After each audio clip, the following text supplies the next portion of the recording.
Hola a todos, bienvenidos a Pacho en Vivo, el programa de lunes a viernes de 7 a 8 p.m. hora Colombia, en el cual hacemos análisis, recomendaciones, buscamos qué es lo que está pasando, tratamos de poner temas que no están en la agenda pública o que han estado pero se han olvidado.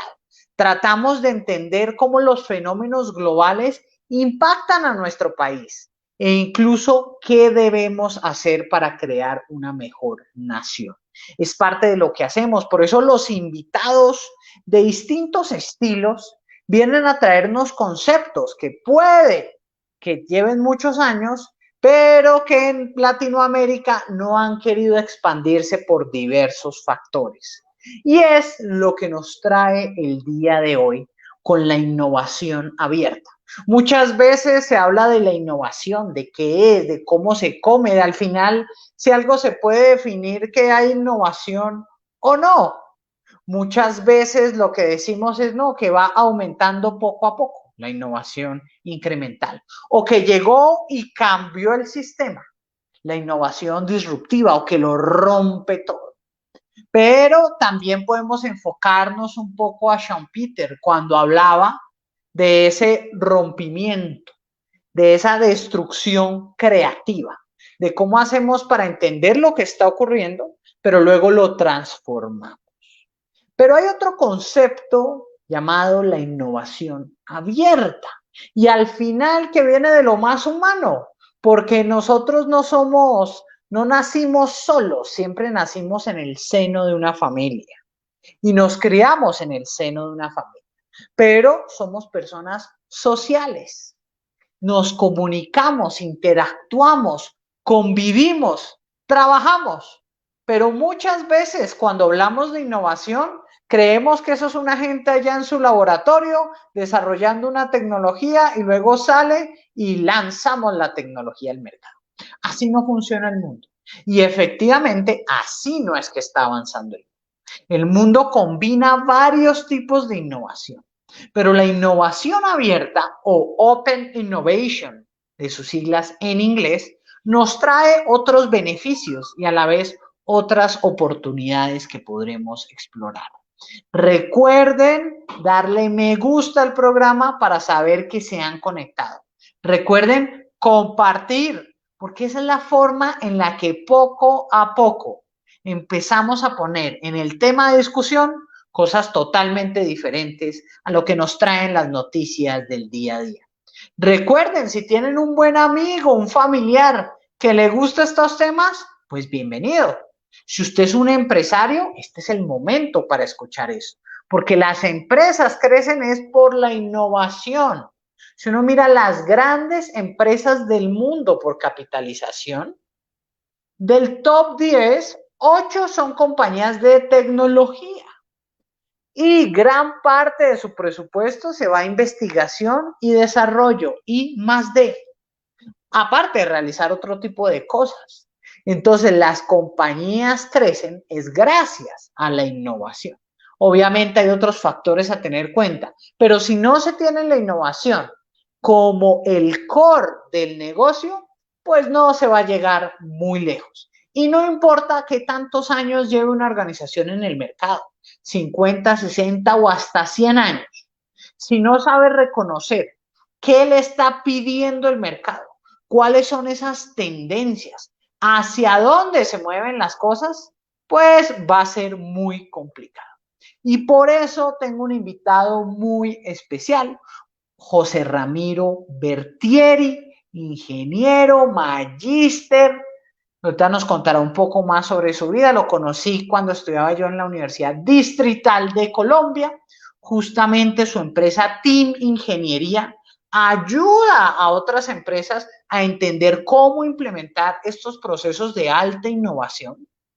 Se ganó el Premio Internacional del Banco Interamericano de Desarrollo por esa difusión a través de las redes sociales de los procesos de innovación.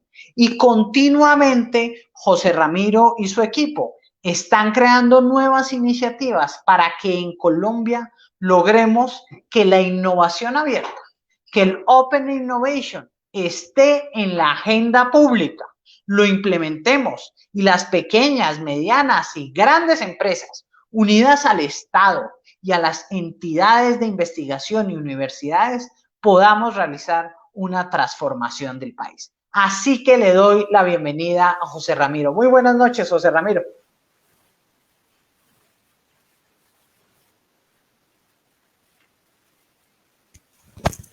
Francisco, muy buenas noches. Muchas gracias por la invitación y muchas gracias por este espacio y por la oportunidad de venir a compartir con tu audiencia y con toda la gente que nos pueda estar escuchando y que tenga la oportunidad de compartir con ustedes. Muy bien, José Ramiro, comencemos por lo básico. ¿Qué es innovación en el sentido empresarial?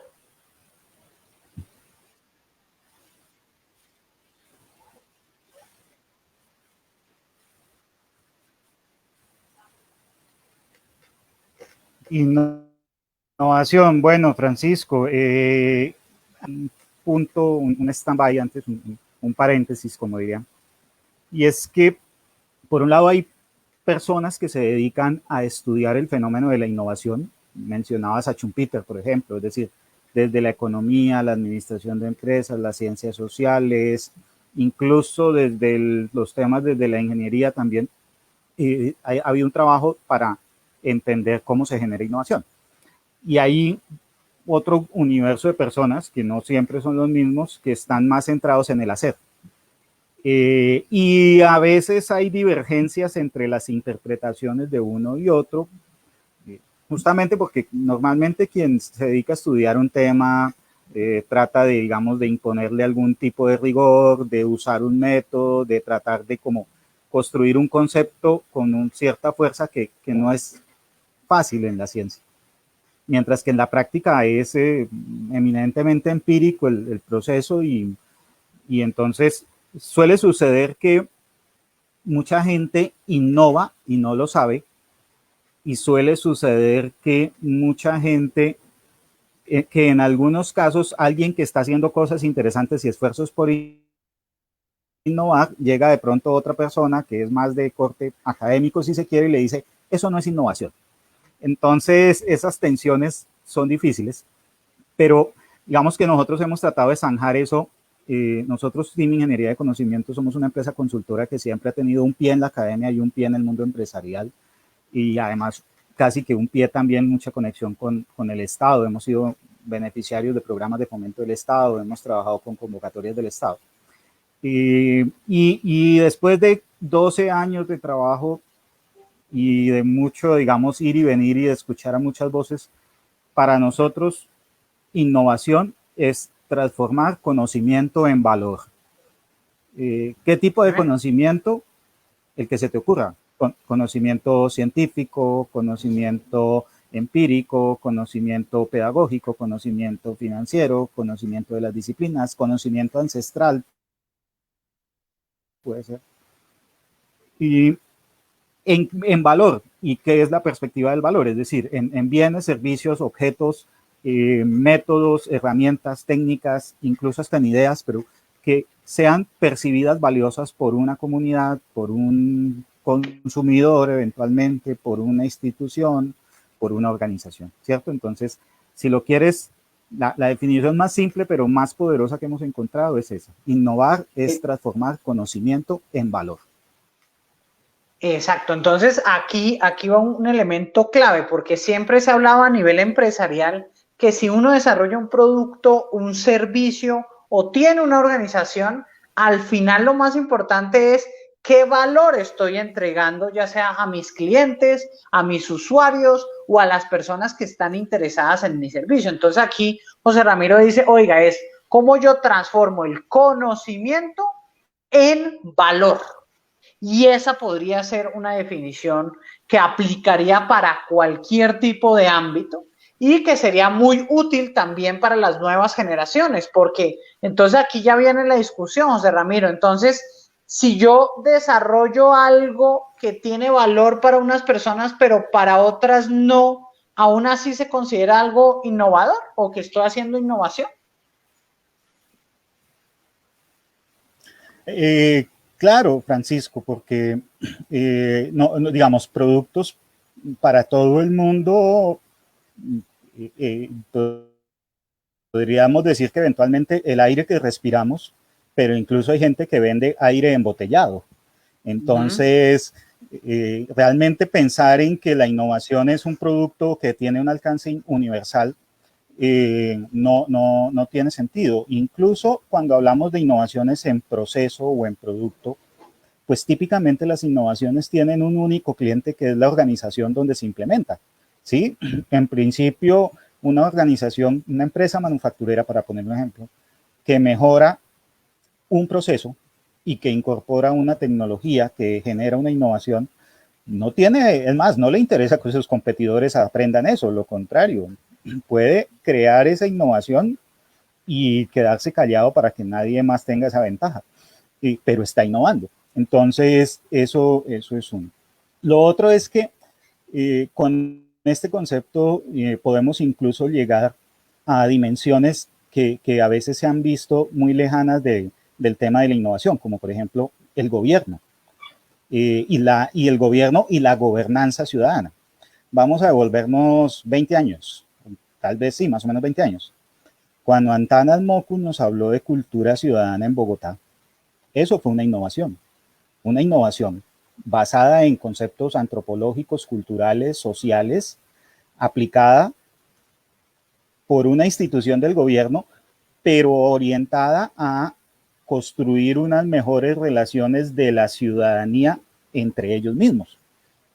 Y eso fue innovador y ha sido reconocido, y hoy por hoy todavía algunos dicen ojalá no hubiésemos perdido eso, ojalá volvamos a esos conceptos de cultura ciudadana, porque necesitamos seguir trabajando en eso. Entonces mira que esa dimensión, pero lo mismo, si tú creas una letra de un estilo musical X o Y, va a haber gente que no les gusta ese estilo musical X o Y, pero va a haber otros que sí, y va a haber ahí unas posibilidades de creación, de innovación, porque finalmente un desarrollo musical, aunque también, digamos, hay una tendencia, por ejemplo, en la industria musical de hacer, entre comillas, más de lo mismo, pero también hay mucha gente que está creando novedad en el ámbito de la música, del arte, del cine, y habrá gente que no le guste el tipo de película, como habrá otros que sí, pero obviamente se está, digamos, generando innovaciones en todo ese tipo de ámbitos, ¿cierto?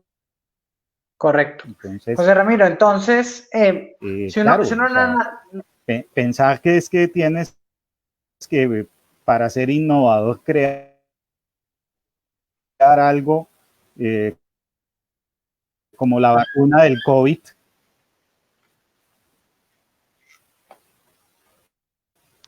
correcto.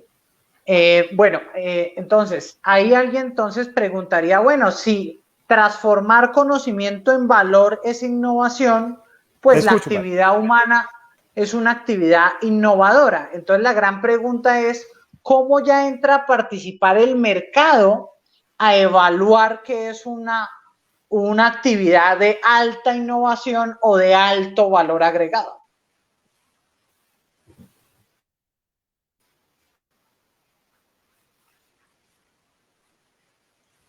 Las ciencias económicas han estudiado bastante el concepto de valor, ¿sí? Y hay definiciones particulares en términos de lo que, pues, digamos, hay tres categorías desde la definición básica de valor de la economía, que es el valor transaccional, es decir, lo que alguien está dispuesto a pagar, los valores asociados al beneficio específico que percibe la persona o la comunidad o el sujeto con el uso del bien o servicio, e incluso algunas implicaciones, digamos, de orden intrínseco, simbólico, ¿sí? Que tienen que ver justamente con percepciones asociadas a los objetos de valores, ¿sí? Entonces, ¿cuál es el quick aquí? Tú lo has mencionado muy bien y creo que es algo muy importante. En general, la gran mayoría de organizaciones, si no innovan, tratan de hacerlo. Uno.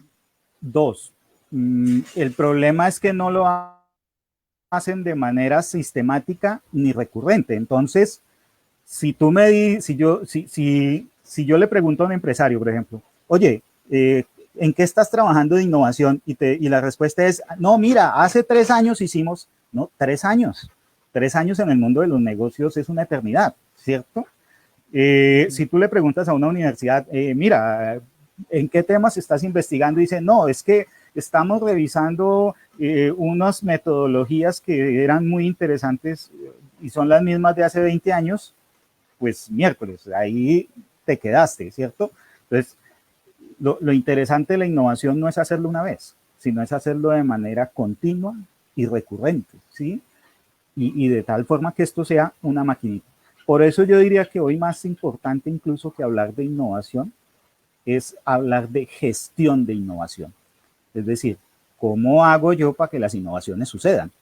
Independiente del conocimiento que tenga que usar, independiente de con quién deba interactuar, independiente del mercado al que me quiera orientar o independiente incluso de los propósitos específicos que tenga mi estrategia, pero yo cómo hago para que sucedan, ¿sí? Porque eso no es magia.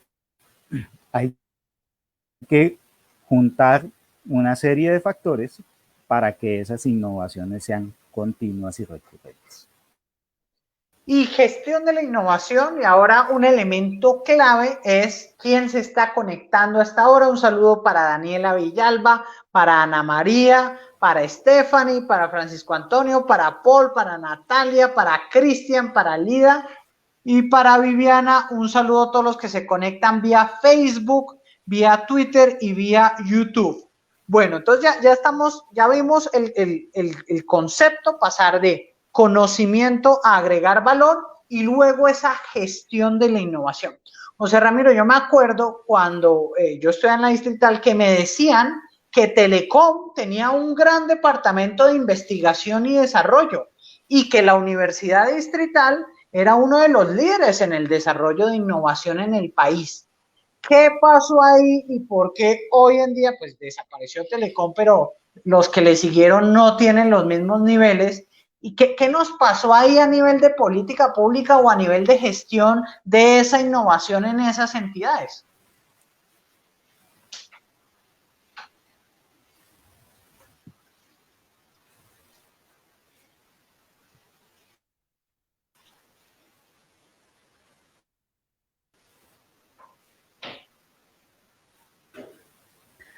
Y bueno, es un poco complejo, Francisco. Fue comprada por Movistar, es decir que muy probablemente buena parte de su know-how, de su conocimiento, de su saber hacer, hoy está al servicio de Movistar. ¿Sí? Entonces, la empresa desapareció, pero su talento muy probablemente que para que una empresa como Movistar se hiciera, creo que es Movistar, de pronto puedo estar equivocado ahora en la memoria, me falla, pero bueno, lo cierto es que Telecom fue vendida a otra multinacional extranjera. ¿Qué pasó? Yo te diría, tenemos ahí un serio problema, digamos, de proyecto país, y es que estamos, digamos, como país somos un gran desperdiciadero de talento. La distrital sigue formando gente muy buena y lo ha hecho durante muchos años y la cito porque la conozco, pero sé que hay otras universidades que también están haciendo trabajos interesantes, ¿sí? No voy a hablar mal de otros para hablar bien de la universidad donde yo también estudié. Ni más faltaba, pero la distrital sigue haciendo su trabajo, la distrital sigue haciendo cosas muy interesantes en telemedicina, en desarrollos de satélites, en cosas, pero al no tener un sector público, digamos, país, ¿sí? Porque la industria de telecomunicaciones del país se redujo en mucho a EPM, ETV y de resto son empresas multinacionales y de resto la industria de telecomunicaciones global es multinacional. Pues este talento muchas veces seguramente ha migrado al exterior o muy probablemente estén en el trabajo de crear sus pequeños emprendimientos, sus emprendimientos, está como disperso. Y ahí sí tenemos un problema serio en que la estrategia no se hace notar o tal vez ni siquiera hay una estrategia clara de cómo hacemos para que este talento genere valor, ¿sí? Porque volvemos a lo mismo. ¿sí? Tú tienes profesionales formados, magíster, doctores, gente que publica papers, gente que hace cosas interesantes, pero ese proceso hay que cerrarlo normalmente para que ese conocimiento que se construye llegue a un usuario, el que sea, una empresa, una comunidad, el gobierno, un hospital, ¿cierto? Entonces, y ahí obviamente pues, las instituciones tienen carencias, el país tiene carencias, incluso a veces también incluso de las mismas disciplinas, o sea, tú no concibes el desarrollo de una vacuna contra el COVID sin pacientes y sin hospitales y sin médicos, pero la vacuna la desarrollan biotecnólogos, físicos, químicos y otras áreas.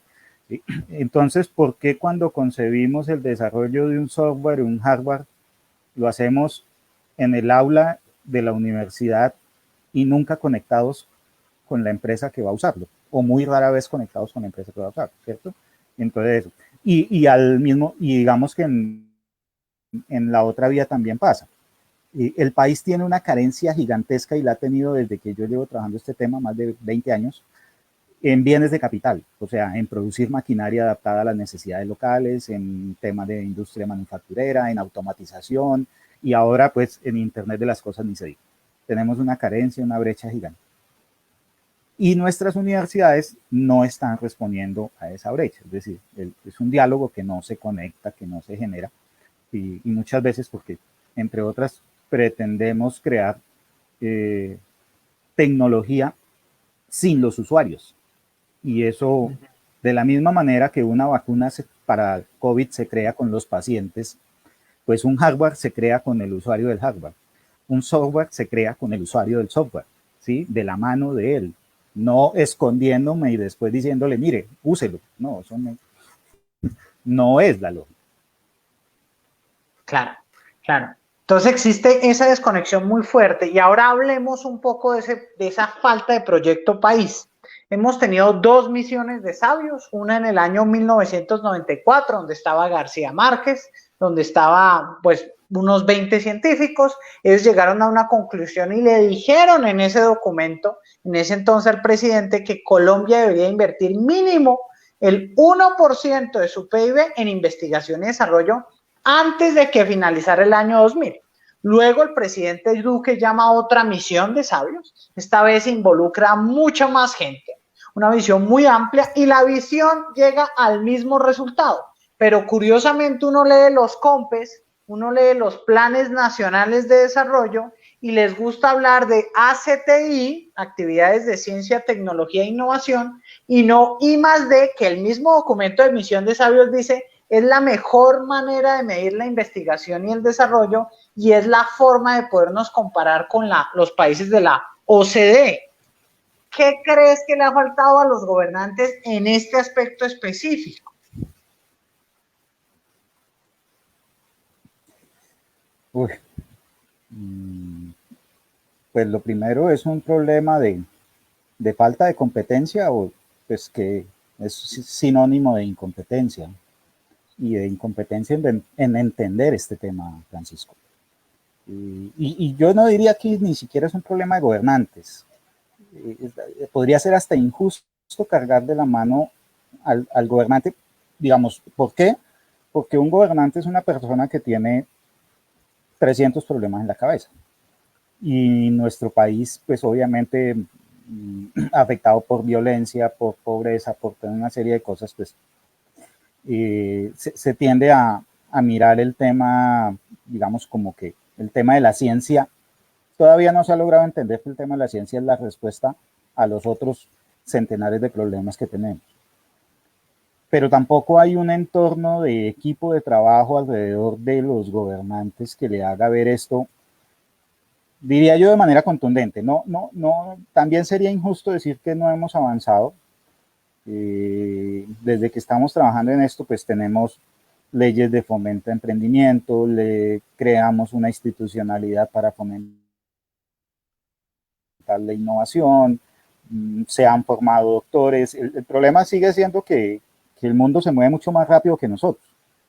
Creo yo también que finalmente las empresas, mal que bien, se están incorporando en este proceso y Y no digo que después que sea una moda o que sea digamos, una oleada de empresas buscando innovar de manera, digamos, un poco más sistemática y con más recursos, pero el discurso ya no es tan ajeno. Yo no lo miraría tan mal, ¿no? Sin embargo, seguramente también hace falta entender o tener una noción mucho más acertada de lo que significa ser competitivos, porque la palabra también se menciona, pero no se apropia, y me explico. A ver, Egan Bernal. Egan Bernal es un ciclista que es capaz de ganar un Tour de Francia, que es capaz de enfrentarse a los mejores del mundo, les ganará algunas veces, otras veces no, pero él es un personaje competitivo. Pero si yo comparo, digamos, ya no hablo del ciclista Egan Bernal, sino hablo, no sé, de nuestro mejor tenista, y nuestro mejor tenista no está entre los 100 mejores del mundo, pues él ya no es tan competitivo. Ahora, ese mejor tenista aquí les gana a todos, ¿cierto? Pero va y compite con los mejores del mundo y ya no le va tan bien, pero lo intenta, lo hace y va mejorando. Y eso nos ha faltado mucho en general como organizaciones y como instituciones. Creo yo que todavía tenemos unos dejos de ser organizaciones muy cerradas, todavía tenemos esa noción de compararnos entre nosotros mismos para mostrarnos que somos muy buenos. Todavía, digamos que dependemos en mucho de escenarios de competencia donde las reglas están tan controladas que resulta muy fácil ganar para algunos. Y por eso muy pocos se miden a competir en escenarios globales abiertos donde pues, las reglas son otras. Y eso es parte del ejercicio que todavía, diría yo, debemos apropiar mucho más, porque hace unos meses estaba yo en un evento donde Rosario Córdoba, presidenta del Consejo Colombiano de Competitividad, decía, mire, la agricultura en Colombia se hace como se hacía en Inglaterra hace 200 años. Es ridículo que estemos hablando de una serie de cosas cuando todavía nuestros agricultores ni siquiera usan el arado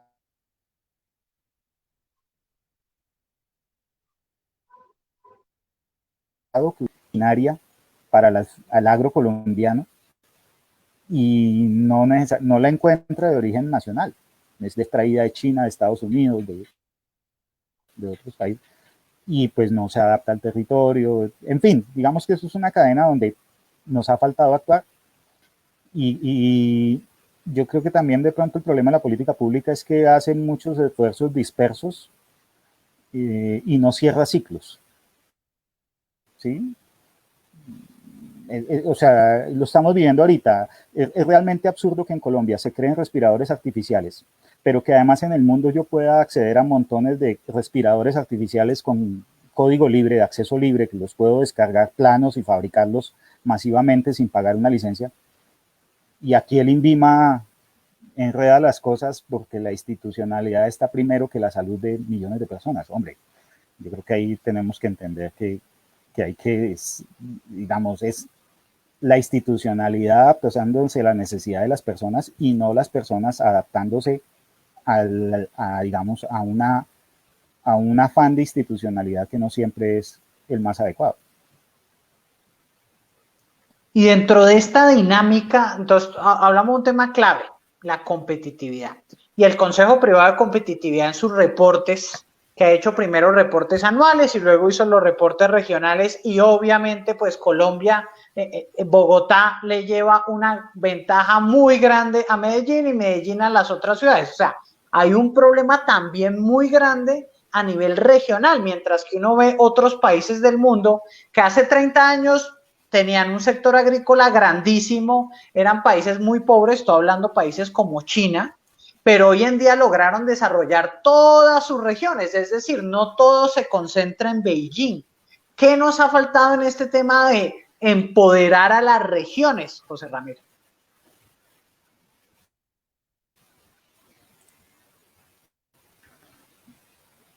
Bueno, Francisco, bueno, lo primero es que, pues obviamente, el mundo ha transitado hacia una concentración de las capacidades en las ciudades.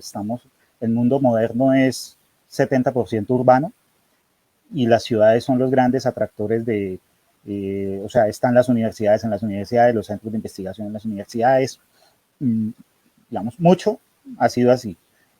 Creo que esta pandemia nos puso de frente a una posibilidad que a mí me parece muy bonita. Yo te estoy hablando desde Arbeláez, Cundinamarca, una población de 6.000 habitantes. Así que yo, desde una población de 6.000 habitantes que, bueno, tiene una sede de universidad que no funciona, que tiene unas capacidades muy limitadas, pero desde aquí yo te estoy hablando de innovación abierta, que es un concepto global, y lo estamos compartiendo a través del Facebook a muchas personas en Colombia y probablemente en otros lugares del mundo. Entonces sí se puede. ¿Sí? ¿Qué necesitábamos? Entender que estas conexiones por las cuales estamos hoy son productivas, ¿sí? Que sirven para entretenimiento, claro, que sirven para compartir, que hoy fui a almorzar y le tomo la fotografía al plato que me estoy comiendo y lo comparto, sí, chévere. Que sirven eventualmente para enseñar y aprender, claro, pero también sirven para producir, trabajar y especialmente para compartir conocimiento. Entonces, cuando empezamos a entender esto, Pacho, yo te diría, no importa que Bogotá tenga las capacidades que tenga o que Medellín las tenga, yo desde Arbeláez con una conexión a internet puedo acceder a las capacidades de Bogotá. No necesito, en principio, me basta con esta conexión para hacer muchísimas cosas. El día que esta conexión no me sirva, me sentiría contento porque diré, uy, avancé, o sea, ya mi necesidad superó lo que una conexión de banda ancha me puede dar. Pero hasta ahora estamos explorando esa posibilidad, ¿sí? Entonces, ayer, es un poco, bueno, no es un solo tema artefactual, es decir, no es solo el aparato y la banda ancha lo que nos permite eso. También hay unos temas detrás de que son entender que podemos cooperar y que debemos hacerlo. Ayer me escribió un empresario cliente nuestro que está trabajando en el desarrollo de unos equipos de PCR para pruebas y unos equipos automatizados para pruebas, que es un poco uno de los cuellos de botella que tenemos hoy. Él de su propia iniciativa empezó a crear el equipo y con sus propios recursos.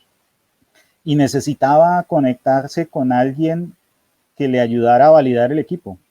¿Qué hizo? Publicó en Facebook, me contactó a mí y al cabo de una hora ya tenía 3 profesionales, magíster en biotecnología dispuestos a ayudarle y ya está avanzando. Y además ya tiene un contacto que le puede ayudar con todos los temas de protocolos, de atender los requerimientos. O sea, pero él lo único que hizo fue postear, estoy haciendo esto, ¿quién se sube a este bus?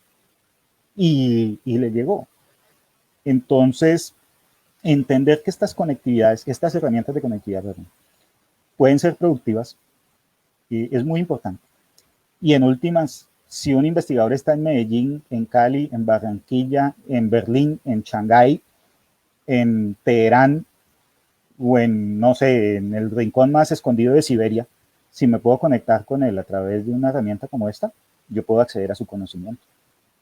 ¿Cierto? Entonces, por ahí empezamos. Y obvio, pues sí, ya Correcto. digamos, el tema de la localización. Sí. Y por ahí empezamos el tema clave, ¿sí? Que es este concepto de innovación abierta y de cómo esto nos une. Pero primero vamos a saludar a otras personas que se están conectando, a J. Randolph Harrison. J. Randolph, no nos veíamos desde Montería cuando hablábamos de películas, a Eduardo Farfán, a Flor Sanabria, a toda la gente de Arbeláez también que nos ve a esta hora, a Anthony Méndez que nos dice buena noche, Pachomán, y a Orlando Valero García que nos dice buenas noches. Muy buenas noches a todos. Recuerden dejar sus preguntas, sus comentarios relacionados con la innovación en Colombia y cómo podemos aprovechar estas herramientas que se dan. Entonces, José Ramiro, al final, ¿cómo podemos, primero, definir qué es innovación abierta y dos, hoy en día, cómo se está utilizando?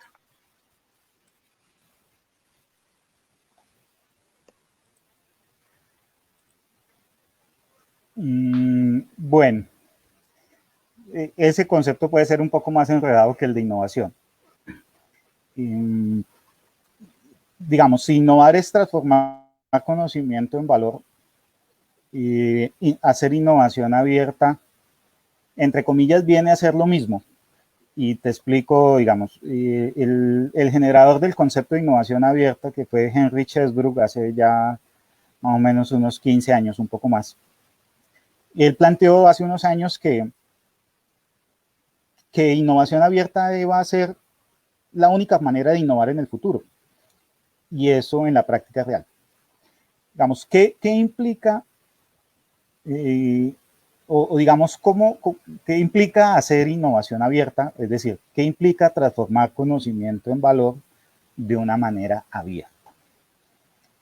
Bueno, lo primero es entender que el conocimiento está ampliamente distribuido. Es decir, Francisco sabe de fintech, yo no tengo ni idea de fintech.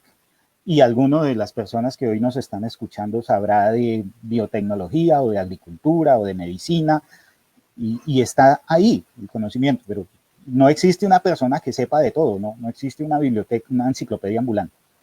¿Sí?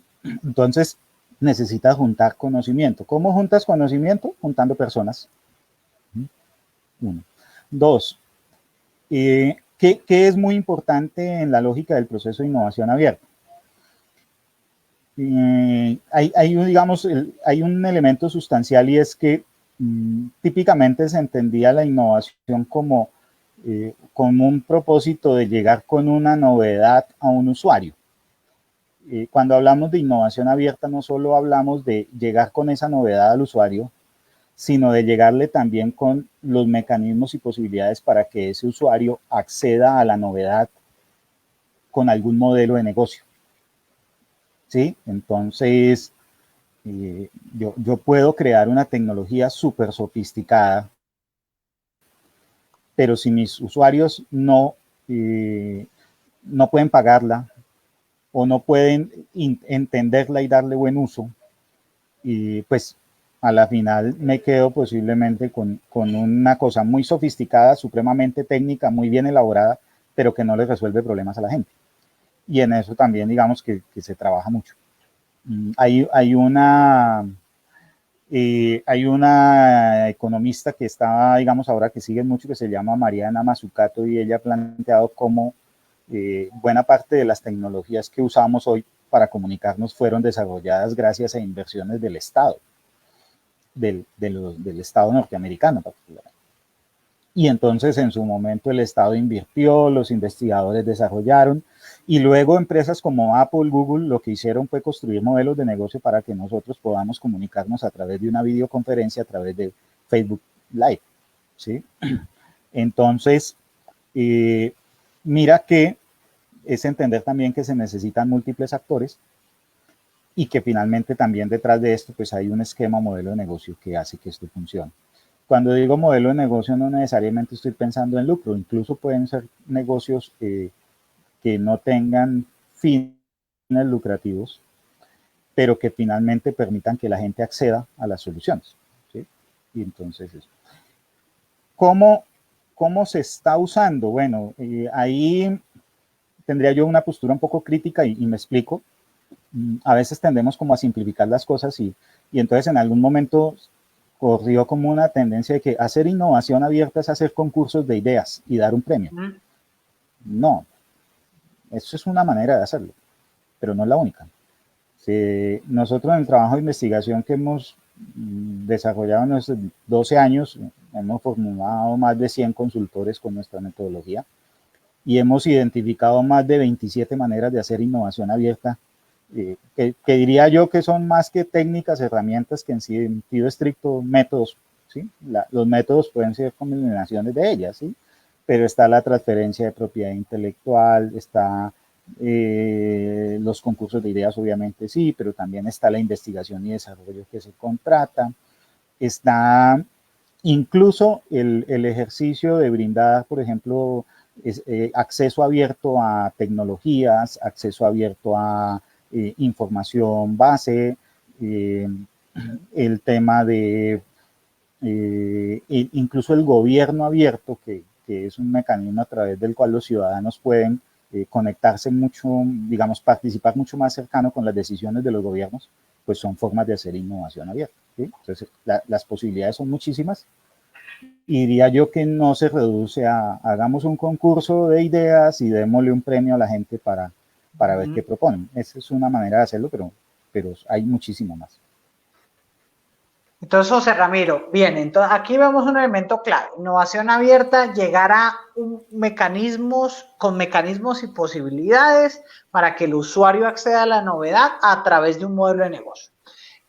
Comenzaron con los concursos, luego vinieron unas páginas especializadas en las cuales las grandes compañías del mundo, incluidas compañías colombianas como Alpina, publicaban un reto e investigadores en varias partes del mundo trataban de resolver ese reto y al que lo resolviera le daban un buen dinero.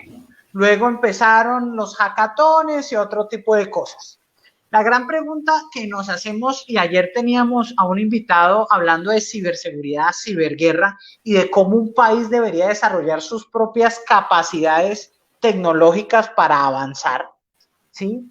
¿Qué se necesita hacer más en Colombia enfocado a la innovación abierta? Es decir, ¿cómo escalamos lo que se está haciendo hoy para que en unos años digamos, oiga, lo que vimos hace unos años era 1/10 de lo que tenemos hoy en día, José Ramiro?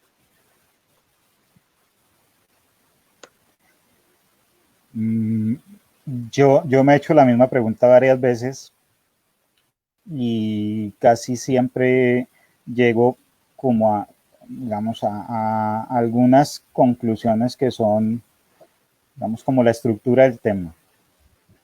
Y yo te diría que lo primero es una actitud. Hacer innovación abierta, entre otras, implica aprender a construir diálogos honestos con la gente. ¿Me explico?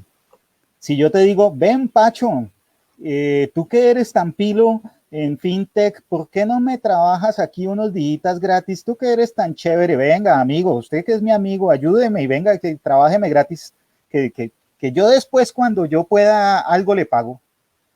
¿Tú lo harías? No, no. Lo he hecho, pero ya no. Si yo te, si yo te digo, Pacho, identifique una oportunidad. No tengo ni idea del desarrollo de la tecnología, pero veo que esto puede ser interesante. Trabajemos juntos y si sale algo, vamos 50-50 con lo que salga. Correcto, correcto. Entonces, es ese llamado Entras, hacia ese cambio de actitud. Claro, y ahí es donde los claro, empresarios también deben cambiar ese chip, ¿no? claro, y todo el mundo. Ahora, no solo en esa dimensión, porque aquí entra a jugar otra cosa. De pronto yo te digo, Pacho, mira que yo identifiqué esto, pero como que necesito ahondar más en el tema y esto como que puede tener una oportunidad interesante, pero te soy sincero, hay que trabajar para descubrirla. ¿Le trabajamos? Bien, Sí, hay sí, un mira que diálogo honesto. si yo te digo, Pacho, ve, sí, o sea, sí, en cambio, si yo te digo, ve, Pacho, tú que estás desocupado, ¿por qué no ocupas tu tiempo y sé útil? Hazme este trabajo. Incluso si te digo que te pago, no lo haces. ¿Sí? Entonces, eso es lo primero, digamos, aprender a construir esos diálogos honestos, porque además, hay que decirlo, la innovación es riesgo. ¿Sí? Y yo no le puedo llegar a la gente diciendo, mira, Pacho, ¿sabes qué? Mete aquí 20 millones que eso seguro te vas a llenar de dinero en 15 días. Eso no es honesto. ¿Sí? En 15 días te fallo y tú vas a decir, eso no sirve. Entonces, pero además, entonces, digamos, entender que esos diálogos deben ser honestos, deben ser, digamos, también de pares, ¿sí? Y yo no me puedo poner encima y entonces con arrogancia decirle, muchachitos de las universidades, ¿por qué no investigan en lo que yo necesito? Los muchachitos de las universidades me van a contestar, pues somos jóvenes y mentes libres, investigamos en lo que se nos da la gana, ¿sí? Porque es que para eso son jóvenes y son mentes libres, ¿sí? Entonces, ese tipo de cosas. Y lo segundo, hay un elemento estructural de la innovación abierta sobre el cual este país todavía tiene muy poco, digamos, nivel de conocimiento como de cultura general. Se llama propiedad intelectual. En general, cuando interactuamos, si tú y yo nos sentamos, hacemos una investigación de mercado o juntamos una información secundaria, hacemos un análisis y construimos un PowerPoint donde sistematizamos un mundo de información en 3 slides, eso tiene valor. Ahora, si no hacemos nada con eso, pues se pierde. Pero si después en el camino digo, no, sabes qué, Pacho, yo no le puedo dedicar tiempo a esto, hazle tú solo. Pero ojo que ese trabajo que hicimos tiene valor. Es decir, ¿cómo voy yo ahí? ¿Sí? ¿Cómo vamos todos ahí? Digamos que es también un poco importante pasar del cómo voy yo al cómo vamos todos. Pero también entender que cuando se crea una obra artística, un software, un diseño, una tecnología de cualquier tipo, incluso cuando se construye y se sistematiza una información, estamos hablando de creaciones que son objetos de propiedad intelectual. Y en la innovación abierta transamos con eso. Es decir, una empresa le vende las patentes a otra. O Elon Musk, que era dueño, bueno, la empresa Tesla, que era dueña de un montón de patentes, dice, le abro estas patentes al mundo, ¿cierto? Un cantante, un compositor le transfiere una letra de una canción a una disquera para que ella ponga un grupo musical y haga una interpretación y hacen una creación. O sea, en mucho de esto transamos con algo que es muy importante, que es propiedad intelectual y que, insisto, la gente la ve incluso a veces como, eso es un tema de abogados. No, debería ser un tema de todo el mundo, porque todos en mayor o menor grado somos creadores.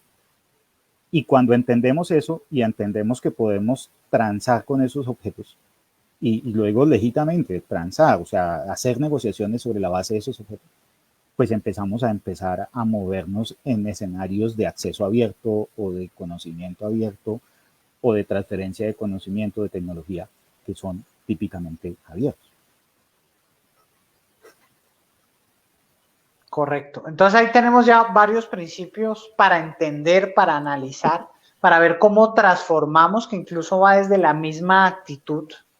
¿Qué se necesitaría a nivel de lo que siempre se ha buscado, que es esa alianza de universidad, empresa, Estado? Se habla de la triada, se habla de ese triángulo, se habla de esa alianza que se ejecuta hasta cierto nivel, pero que en muchos otros, por ejemplo, se abandona y llegamos a escenarios en los que el Ministerio de Ciencia decide hacer una convocatoria pública con muy pocos días, aplican cientos de grupos para poder acceder a unos 25.000 millones de pesos, ¿sí? ¿Cómo transformamos esas convocatorias públicas que se tiene, que pareciese eso, oiga, pongo a correr a todo el mundo porque aparte le piden que suba la documentación, la carta del rector y la información? O sea, ¿cómo facilitamos también la labor de los investigadores en Colombia, José Ramón?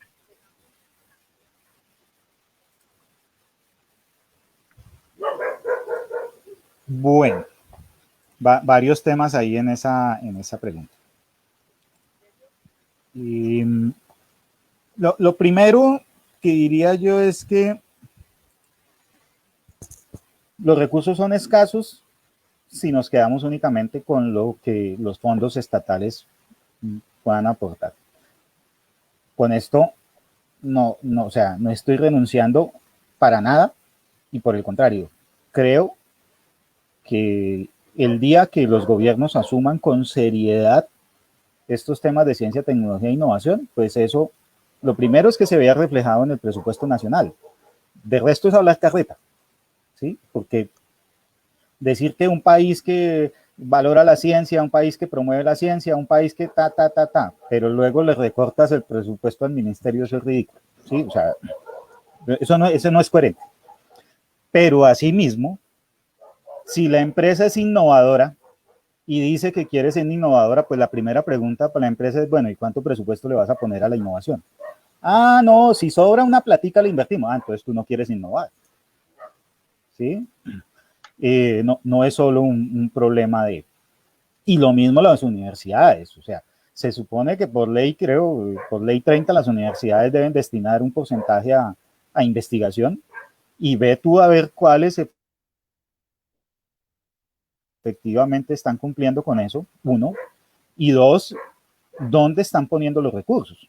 O sea, yo te digo abiertamente, o sea, hace unos años conocí el caso, no voy a mencionar la institución, una institución que se gastó una buena plata en un laboratorio y lo mantenía cerrado porque el laboratorio era solo para mostrárselo a los pares académicos cuando venían las visitas de acreditación. Pero el resto del año el laboratorio mantenía cerrado para que nadie dañara nada, para que nadie usara nada, para que no se consumieran reactivos, para que nadie toque un equipo de esos porque valió mucha plata. Entonces eso es una cosa ridícula. Y eso pasa en Colombia. Entonces esa coherencia la mitad. Si digamos logramos madurar esto, diría yo que también seguramente lo que necesitamos, bueno, la coyuntura del COVID puso ahí en una situación que es muy, muy difícil de sopesar, de ser una emergencia. Supongo que desde el ministerio encontraron que era el camino ágil para tratar de concretar algunas soluciones y los tiempos apremiaban. Y yo diría que pues habría que tener más información para evaluar ese proceso, saber qué resultados llegó. Y me parece interesante incluso que se haya podido coordinar toda esa institucionalidad y todos esos recursos y todas esas capacidades en tan poco tiempo. Es decir, ¿hay con qué? Hay investigadores, ¿sí? Hay gente interesada en hacer ciencia en este país, qué bueno. Hubiera sido más triste que no hubieran llegado proyectos, ¿cierto? Entonces, eso. Pero digamos, una cosa muy importante de todo esto, que también es parte de los aprendizajes que llevamos nosotros en nuestra empresa. Los recursos del Estado, especialmente los recursos de convocatorias, o incluso en algunos casos algunos recursos privados, entre comillas, extra, son aceleradores de procesos, pero nunca deben ser los que determinen la estrategia de tu organización. Es decir, no puede haber una empresa que diga, yo innovo si el ministerio me financia. Entonces no quiere innovar, no se engañe.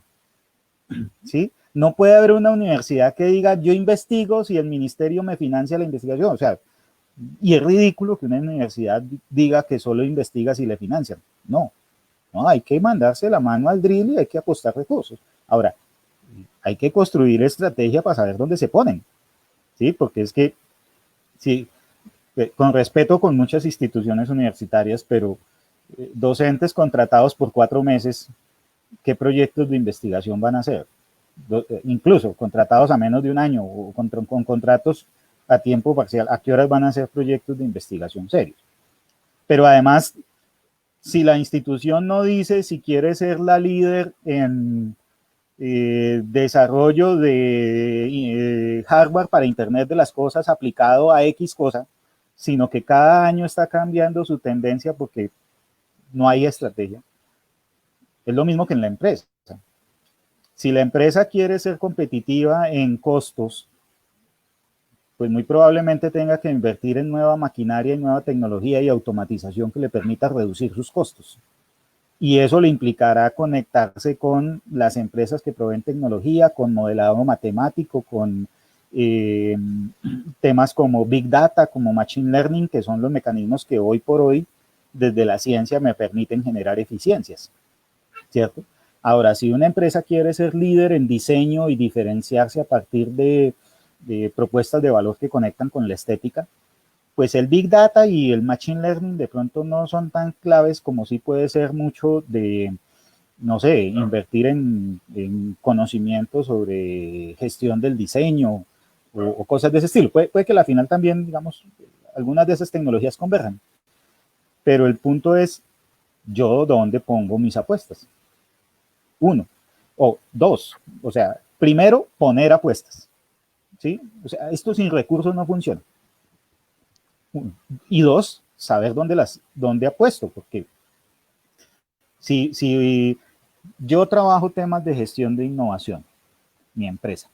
Mi empresa ahora está creando un nuevo proyecto que se llama Aceleradora de Negocios Agroecológicos.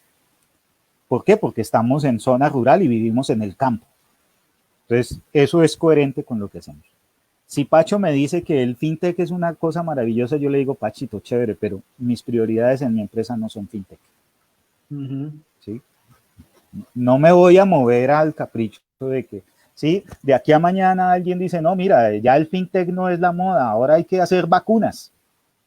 No, mi empresa no hace vacunas. No vamos a poner un recurso para convertirnos en una empresa de biotecnología porque no lo somos. Y eso hay que tenerlo claro, incluso a unos niveles de detalle mucho más depurados.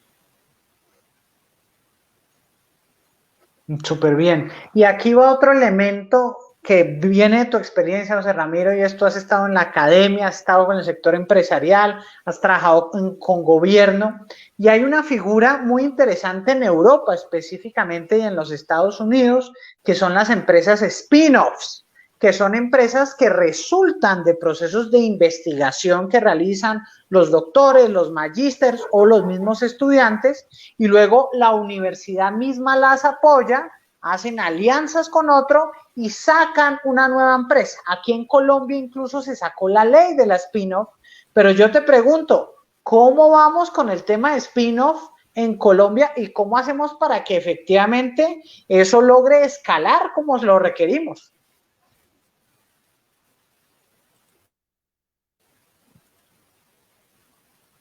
Y Francisco, bueno, lo primero es que mi empresa es una spin-off del grupo de investigación GEID de la Universidad Distrital. O sea, nosotros, yo personalmente con otros compañeros creé el grupo y con unos profes y trabajamos en temas de investigación en la universidad mientras estuvimos vinculados. Y un día dijimos, no, vamos a predicar con el ejemplo y vamos a pasar de investigar en temas de gestión a transferir conocimiento en temas de gestión empresarial. Y esa es la empresa nuestra, ¿sí? Es una empresa que surge un grupo de investigación.